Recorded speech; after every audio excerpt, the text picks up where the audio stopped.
Welcome दोस्तों, स्वागत है आपका हमारे चैनल परीक्षा टारगेट पर। मैं नफीस अहमद फिर से आपके साथ हूँ।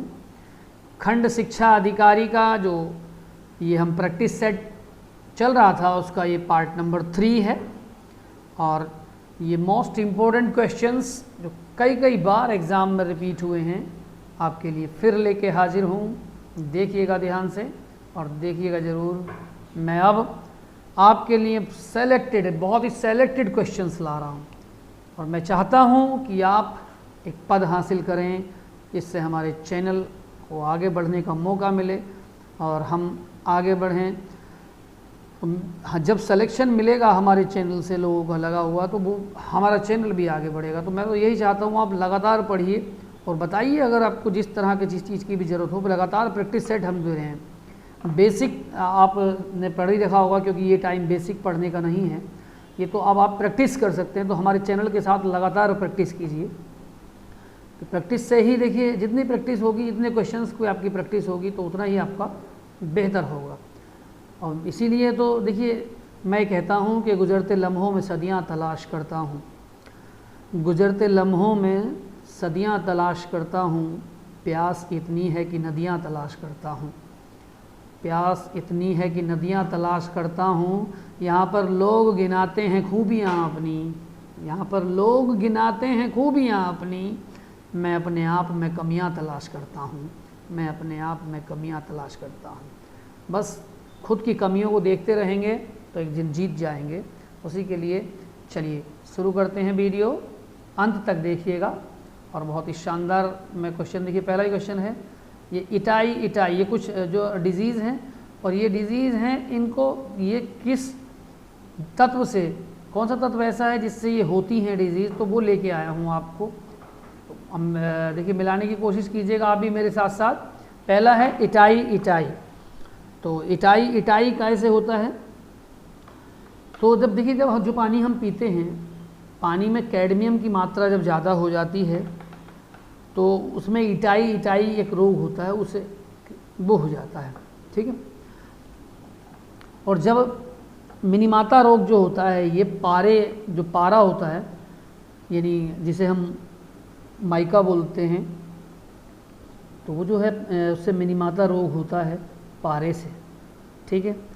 दूसरा इसके आगे देखिए, ये जो आप देख रहे हैं, जब नाइट्रेट की अधिकता से बच्चों में ब्लू बेबी रोग होता है। नाइट्रेट की अधिकता से बच्चों में कौन सा होता है? ब्लू बेबी होता है, ठीक है। और जो देखिएगा नीचे, सीसा प्रदूषण से मनुष्य के केंद्रीय तंत्रिका और मस्तिष्क को नुकसान पहुंचता है। ये नॉन री नहीं है।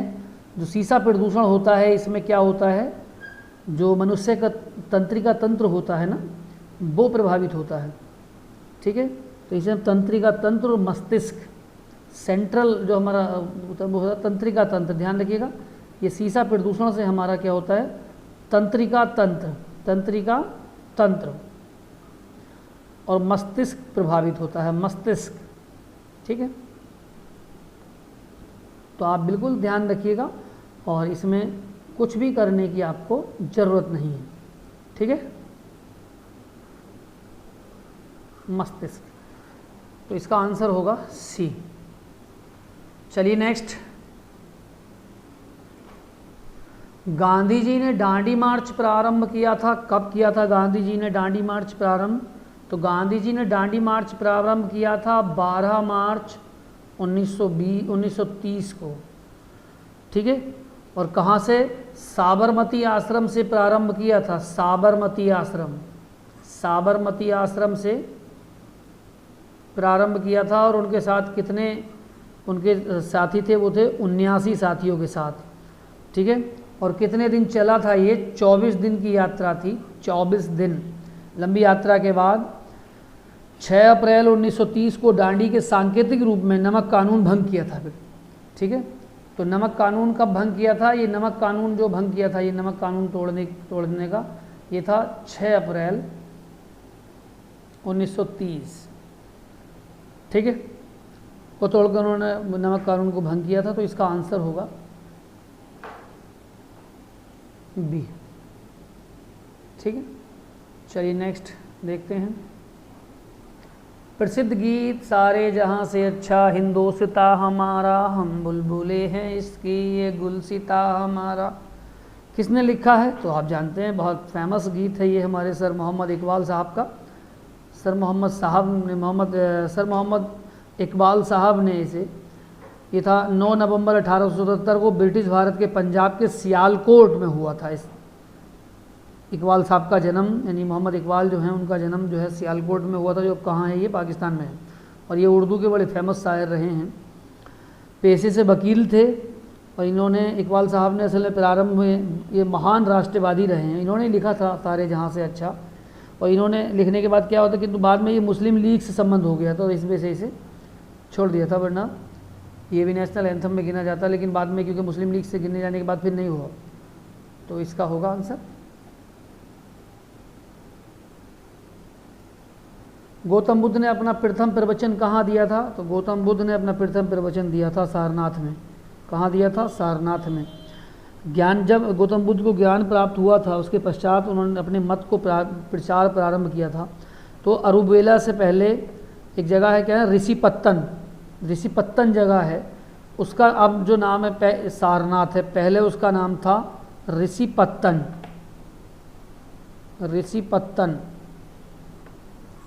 ठीक, ऋषिपत्तन जो है ये था।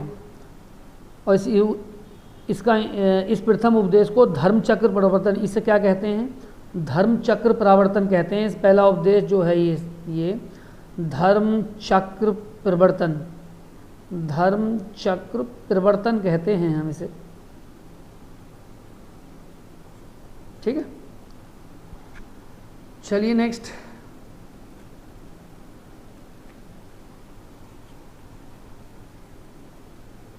कालिदास किस रचना में भगवान कार्तिकेय का जन्म का वर्णन है? कालिदास की कौन सी रचना में भगवान कार्तिकेय का? तो वो है कुमार संभव। कौन सी है? कुमार संभव।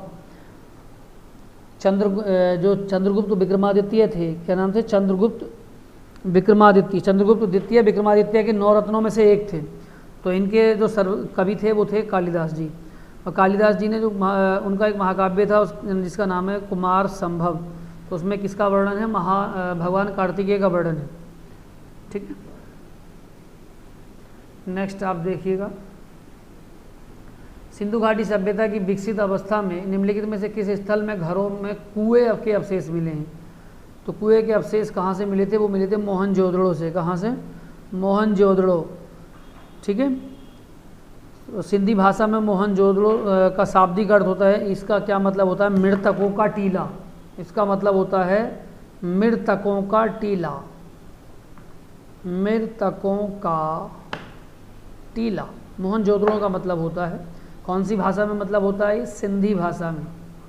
अगर ये क्वेश्चन आ जाता है कि सिंधी भाषा में मोहनजोदड़ो का क्या मतलब है, तो वो है मृतकों का टीला। और ये है कहाँ? लरकाना ज़िले में सिंधु नदी के तट पर है।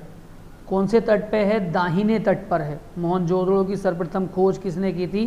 राखलदास बनर्जी ने की थी। राखलदास बनर्जी, ये समझ लीजिए, मोहनजोदड़ो की जो खोज की थी वो की थी राखलदास बनर्जी ने। राखलदास बनर्जी, ठीक है। और कब की थी? 1922 में। ये सारी बातें मैंने आपको बता दी। एक ही क्वेश्चन से रिलेटेड कम से कम 5-7 क्वेश्चन आपके तैयार हो जाएंगे।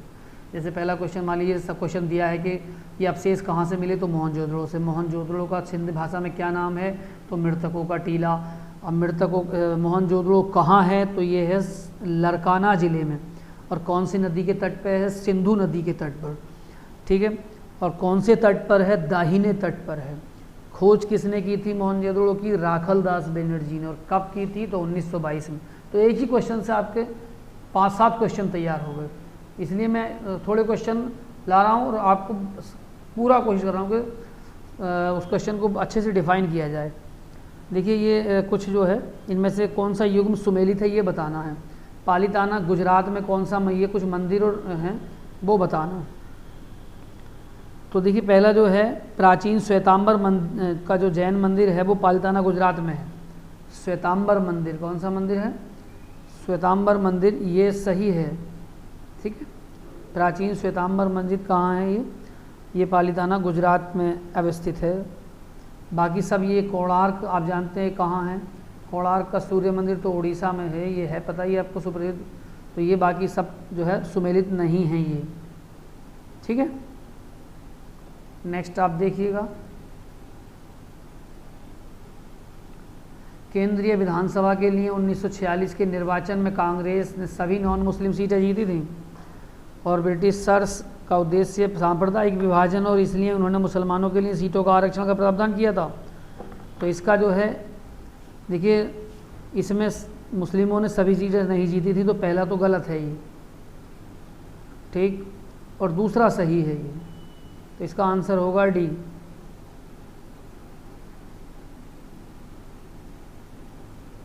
नेक्स्ट आप देखिएगा, किसने कहा था डोडो की भांति साम्राज्यवाद दिवंगत हो चुका है।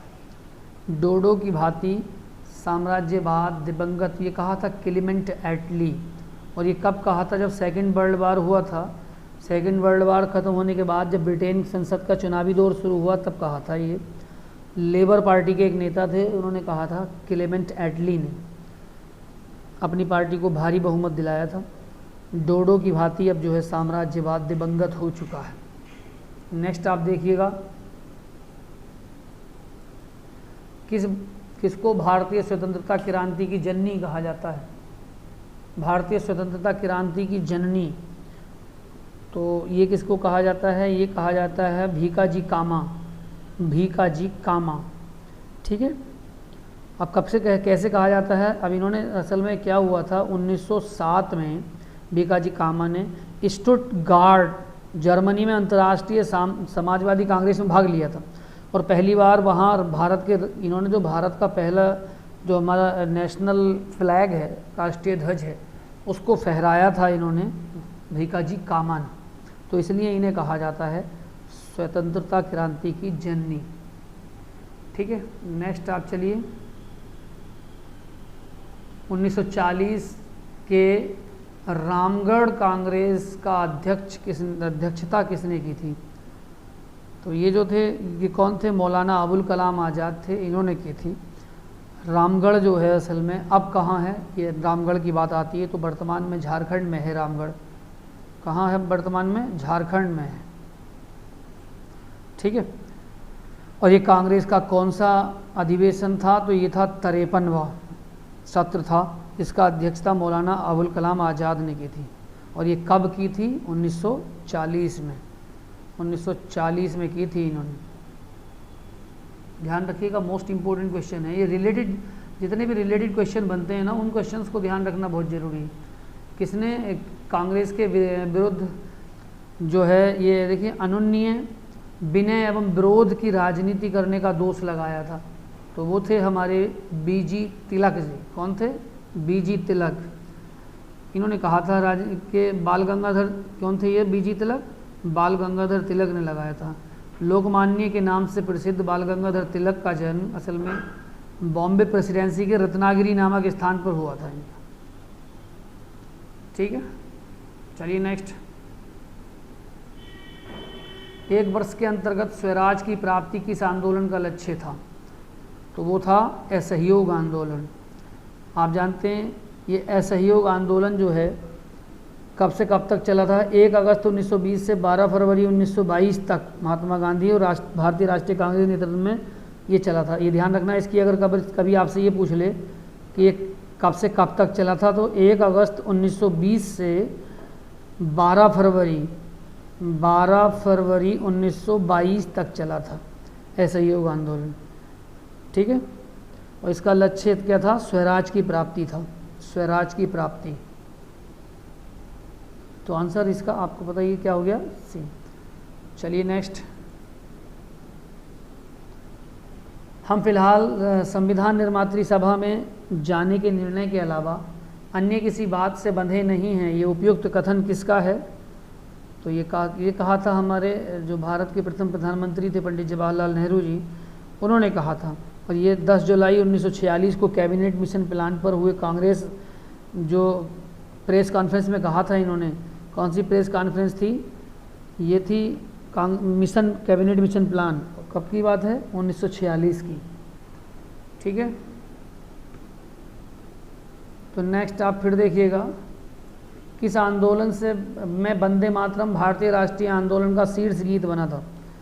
यानी वंदे मातरम को जो था वो भारतीय राष्ट्रीय आंदोलन का जो शीर्ष गीत बनाया था वो कौन से आंदोलन में बनाया था? तो वो बनाया था स्वदेशी आंदोलन में। स्वदेशी आंदोलन ये कब की बात है? तो ये बात है 1905 की। ठीक है, स्वदेशी आंदोलन वंदे मातरम में भारतीय राष्ट्रीय आंदोलन का शीर्ष गीत बना था, ये तब की बात है। नेक्स्ट आप देखिएगा, खादी की स्वतंत्रता की वर्दी किसने कहा? खादी को असल में ये है, देखिए खादी को, ये की नहीं है, खादी को स्वतंत्रता की वर्दी किसने कहा था? तो महात्मा गांधी जी ने। ये आप जान सकते हैं, राष्ट्रपिता महात्मा गांधी ने खादी को स्वतंत्रता की वर्दी कहा था। इस तरह के क्वेश्चंस कई बार जो कथन होते हैं ये इसमें आ जाते हैं। निम्न में से किस आंदोलन में गांधी जी सम्मिलित नहीं हुए थे? अब गांधी जी कौन से में सम्मिलित नहीं हुए थे? तो आप समझ लीजिएगा, जो होम रूल आंदोलन था, Akhil Bharatiya home rule league एक राष्ट्रीय राजनीतिक संगठन था। इसकी स्थापना हुई थी 1916 में और इसकी स्थापना तिलक ने की थी और एनी बेसेंट ने की थी। शेष अन्य सभी विकल्प जो है वो उसमें गांधी जी इसमें शामिल हुए थे, केवल इसमें नहीं हुए थे। ठीक है, बाकी सब में शामिल हुए थे, होम रूल में शामिल नहीं हुए थे। भारतीय राष्ट्रीय कांग्रेस के निम्नलिखित अधिवेशनों में से किस अधिवेशन में बाल गंगाधर तिलक ने कहा था स्वराज मेरा? ये कब कहा था कि स्वराज मेरा जन्मसिद्ध अधिकार है, मैं इसे लेके रहूँगा? तो ये कहा था उन्होंने लखनऊ अधिवेशन में, जो 1916 में हुआ था बाल। ठीक है, ये मोस्ट इम्पोर्टेंट, इस तरह के क्वेश्चन अक्सर आते हैं, तो ये इम्पोर्टेंट क्वेश्चन है। नीचे कुछ घटनाएं दी गई हैं, इनको क्रमबद्ध करना है। तो बंग भंग निर्णय, और ये देखिए आपको इनकी डेट मिलानी। बंग भंग निर्णय कब हुआ था? तो बंग भंग जो था ये हुआ था 20 जुलाई 1905 को, 20 जुलाई 1905। ठीक, स्वराज ये जो है, देखिए स्वदेशी आंदोलन की औपचारिक घोषणा कब हुई थी? स्वदेशी आंदोलन की औपचारिक घोषणा हुई थी 7 अगस्त 1905 को। ये बहुत करीबी होता है। देखिए इस तरीके से जब डेट इज़ सन में प्रॉब्लम, सन अगर कमरती होती है तो एक बार को आदमी पहचान भी लेता है, लेकिन जब डेट में प्रॉब्लम होती है ना तो बड़ा मुश्किल हो जाता है इसे मिलान कर पाना। सूरत फूट जो है, ये सूरत फूट हुई थी 1907 में। 7 जने थे तो फूट पड़ गई, आप ध्यान रखिएगा, सूरत फूट। और ये लास्ट बचा है स्वराज को कांग्रेस का, ये तो स्वराज को जो कांग्रेस का असल में उद्देश्य स्वीकार करना था, ये 26 दिसंबर 1906 की बात है। 26 दिसंबर 1906। तो देखिए मैंने आपको सबकी डेट बता दी, अब आप इसे मिलाइएगा। सबसे पहले कौन सा है? तो ये है, देखिए जुलाई अगस्त, तो ये जुलाई का है पहले। तो पहले तो नंबर 1 ही होना चाहिए, नंबर 1, इसका आंसर होगा बी। ठीक है, नेक्स्ट आप देखिएगा, ये समाचार पत्र हैं और ये संपादक हैं। पहला है समाचार दर्पण। समाचार दर्पण जो था ये मार्शमैन, किसने? मार्शमैन ने इसको जो है संपादक किया था। ये इन्होंने बताया, देखिए सही सुमेलन इस प्रकार से बता रहे हैं। देखिए मिराबतुल अखबार, मिराबतुल अखबार जो है ये राम मोहन राय, किसने? मिराबतुल अखबार राम मोहन राय। और केसरी जो है बाल गंगाधर तिलक का था, ये तो आपको पता ही होगा, बीजी तिलक, जिनका नाम था बीजी तिलक केसरी। और यंग इंडिया जो था, यंग इंडिया था महात्मा गांधी का। किसका था यंग इंडिया? यानी D3 है। तो D3 देखिए 2 जगह है, एक यहाँ एक यहाँ। अगर एक भी आपको पता है तो आप आसानी से देखिए 50% पे आ जाएंगे, 25-25 का काट के। तो इसका मतलब ये देखिए ये B और C तो नहीं हो सकता है इसका आंसर। अब इसका आंसर मिला लीजिए, तो इसका आंसर है D। ये नेक्स्ट आप देखिएगा, ये नीचे इनके घटनाक्रमों को असल में जो है मिलाना है, हमें चरणबद्ध रूप से मिलाना है। तो मैं आपको मिलवाने का कोशिश करता हूँ। देखिए अब कैसे मिलाएंगे आप इसे, क्या देना है? धूम्रपद गायकों में सम्मिलित थे, जिन सही उत्तर का चयन करना है। तो पहले जो था असल में संगीत के क्षेत्र में अकबर के समय के प्रसिद्ध संगीतज्ञ तानसेन, ठीक है, उनके 9 रत्नों में से एक थे। तो तानसेन की बात हो गई, यानी 1 नंबर तो ये हो गया, ये अकबर के समय की बात है। तो दूसरा, अब देखिए अकबर के समय धुरपद गायन जो था उस शैली का प्रचार हुआ था। तो तानसेन के बाद कौन थे? हरिदास और सूरदास, यानी हरिदास और सूरदास भी थे। तो 1 2 3 1 2 3, यानी आंसर होगा इसका सी। ठीक है,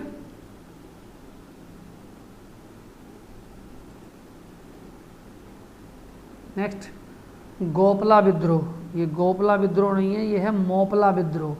क्या है ये? मोपला विद्रोह। और ये मोपला विद्रोह हुआ था 1921 में। कहाँ हुआ था? मालाबार में हुआ था, मोपला मालाबार में। अब आप समझ लीजिए, मोपला विद्रोह केरल में है एक जगह, मालाबार, वहाँ पर हुआ था।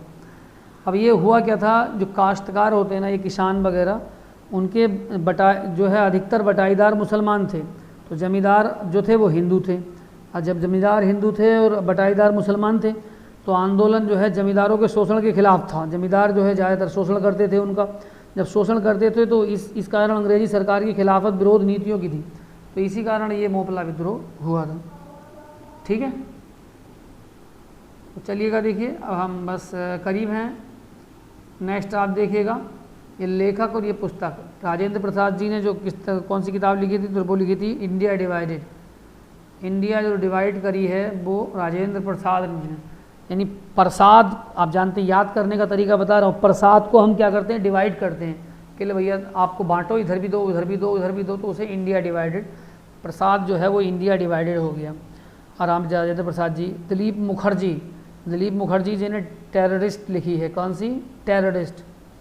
ठीक है, अब देखिए जो मुखर्जी हैं, मुखर्जी यानी जिनके मुख से कुछ भी निकले, उनकी अर्जी वो पूरी नहीं होती, तो उन्हें टेररिस्ट कहते हैं। मान लीजिए यानी टेररिस्ट जो हैं उनके शब्दों को माना नहीं जाता, उनके शब्दों में कोई विचार नहीं होता, तो उनकी मुख की अर्जी जो है कोई नहीं मानता, तो उन्हें मुखर्जी कहते हैं, तो टेररिस्ट हो गए। एस.एन. बनर्जी। अब एस.एन. बनर्जी जो है वो नेशनल इन मेकिंग, ये लिखा है इन्होंने, देखिए नेशनल इन मेकिंग, तो एस.एन. बनर्जी हैं। बनर्जी यानी दर्जी। ठीक है, तो दर्जी क्या काम करता है? दर्जी मेकिंग करता है, बनाता है। दर्जी बनाता है ना, आप जानते हैं। अब कोई दर्जी है मान लीजिए, तो वो बना रहा है, नेशनल लेवल पे कुछ बना रहा है, तो मेकिंग कर रहा है एस.एन. बनर्जी। महात्मा गांधी ने माई एक्सपेरिमेंट विथ ट्रुथ। अब महात्मा गांधी जी का जो है वो जानते हैं, गांधी जी तो सत्य से, गांधी जी का तो एक ही विचार था, सत्य अहिंसा, सत्य और अहिंसा ये था। तो ट्रुथ है तो इसका मतलब गांधी जी की है, तो आप मिला लेंगे आसानी से, इतनी बड़ी कहानी है नहीं। इसका आंसर है सी। ठीक, चलिए लास्ट में आखिर अभी चल रहे हैं हम। इन्हें जजिया की समाप्ति, इबादत खाना, मजहर का, ये मोस्ट इंपॉर्टेंट क्वेश्चन चल रहे हैं, आप इन्हें भी देखिएगा बिल्कुल ध्यान से। तो देखिएगा ये जजिया की समाप्ति कब हुई थी? तो पहले जो जजिया कर की समाप्ति हुई थी वो 1564 में हुई थी। कब हुई थी? जजिया कर समाप्त किया गया था 1564 में। ठीक है, और अकबर ने जजिया कर को समाप्त किया था, ये भी ध्यान रखना। और इबादत खाने का निर्माण फतेहपुर सीकरी में करवाया था, ये 1575 में, ये भी अकबर ने कराया था 1575 में, 1575 में करवाया था।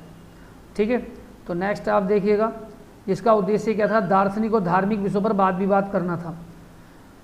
ठीक है, और अकबर ने अपने जितने भी सभी धार्मिक मसले जो थे अपने हाथ में लेने के लिए 1579 में मजहरनामा की घोषणा की थी। ये मजहर का हस्ताक्षर जो है इन्होंने ये कब किया था? 1579 में, 1579, 1579। और दीन इलाही कब चलाया था? ये तो पता ही है, दीन इलाही जो है वो चलाया था अकबर ने। तो दीन इलाही चलाया था 1582 में। कब चलाया था दीन इलाही? 1582 में। और किस, ये देखिए इसे तौहीद इलाही भी कहते हैं, तौहीद इलाही। तो आप इसे मिला सकते हैं, कौन सा पहले? 64, 75, 79, 82। तो 1, 2, 3, 4 यही है पहला आंसर, इसका यही होगा। और लास्ट क्वेश्चन बहुत ही इंपॉर्टेंट क्वेश्चन है इसमें। संस्कृत के अष्टाध्यायी पुस्तक किसने लिखी है? तो अष्टाध्यायी का तो आपको पता ही है, पाणिनि जी ने लिखी है। ठीक है, और ये भाषा क्या है? संस्कृत भाषा की व्याकरण की पुस्तक है। ध्यान रखना, कई बार पूछते हैं कि अष्टाध्यायी जो है किस चीज़ की पुस्तक है, तो ये है ग्रामर की, व्याकरण की पुस्तक है ये। ठीक है, पाणिनि ने लिखा था। ये 25 क्वेश्चन थे और ये 25 क्वेश्चंस मैं आपको लेकर आया था।